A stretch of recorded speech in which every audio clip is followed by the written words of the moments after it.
এই যে টেকনিক্যাল গুরু, বলো বলো। আমার এক বান্ধবীর একটা সমস্যা হচ্ছে যে। জানি তো, সমস্যা না হলে তো আমার কাছে আসবে না, কি হয়েছে?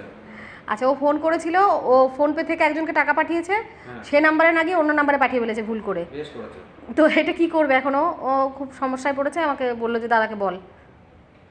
অবশ্যই এটার একটা উপায় আছে, আমি দেখিয়ে দিচ্ছি। ভালো করে প্রথম থেকে শেষ পর্যন্ত মন দিয়ে ভিডিওটা দেখতে হবে এবং দেখে সেই অনুযায়ী কাজটা করতে হবে, ঠিক আছে? তো চলে আসো আমাদের ক্রোম ব্রাউজারে, ঠিক আছে? সেখান থেকে আমরা এখানে একটা কথা লিখবো, সেটা হচ্ছে NPCI, ঠিক আছে? লিখে সার্চে ক্লিক করব। ক্লিক করার পর প্রথম যে ওয়েবসাইটটা আসছে সেইখানে ক্লিক করব। করার পরে এখানে দেখুন একটা পেজ খুলছে, এখানে আমরা যে তিনটে লাইন আছে তিনটে লাইনে ক্লিক করব। করার পরে আমরা কাস্টমার যে অপশান আছে, কাস্টমার হিসেবে আমরা কমপ্লেনটা করব। করে আমাদের এখানে অনেকগুলো অপশান আছে, তার মধ্যে আমরা ইউপিআই কমপ্লেন্ট, এইটা আমরা, কারণ আমরা ভুলবশত টাকাটা চলে গেছে, তো আমরা ইউপিআই কমপ্লেন্টে ক্লিক করব। করার পর এখানে একটা পেজ খুলবে, একটা ফর্ম মতো খুলে যাবে, ফর্মটাকে ফিল আপ করতে হবে মন দিয়ে।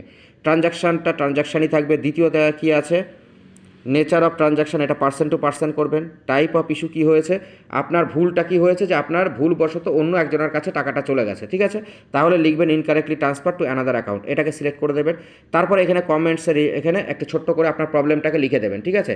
যে আমি এই টাকাটা এখানে পাঠাতে যাচ্ছিলাম, কিন্তু ভুলবশত এখানে চলে গেছে, সো এই টাকাটা ব্যাক করার ব্যবস্থা করা হোক, এটা লিখে দেবেন। দেওয়ার পরে ট্রানজাকশান আইডি, এটা প্রত্যেকটা ফোনপে যখনই কোনো কাউকে টাকা পাঠান সেখানে একটা ট্রানজাকশান আইডি আসে, সেইটা এখানে বসিয়ে দেবেন। ডেট অফ ট্রানজাকশান বসিয়ে দেবেন, কোন ব্যাংকের থেকে গেছে সেই ব্যাংকটা লিখবেন, কত টাকা গেছে, কত পয়সা, সবগুলো এখানে লিখে দেবেন এবং রেজিস্টার ইমেল আইডিটা দিয়ে দেবেন। এটা দিয়ে দিলে পরে তার কাছে একটা কমপ্লেন চলে যাবে এবং খুব তাড়াতাড়ি কিন্তু আপনি এখান থেকে রেসপন্স পাবেন এবং আপনার টাকাটা কিন্তু আপনার কাছে ফেরত চলে আসবে। তো যাই হোক বন্ধুরা, কেমন লাগলো ভিডিওটি জানাতে ভুলবেন না। আর এই ধরনের গুরুত্বপূর্ণ ভিডিওগুলো যদি আপনাদের প্রয়োজন পড়ে তাহলে আমাকে বন্ধু করে পাশে থাকতে পারেন। ধন্যবাদ।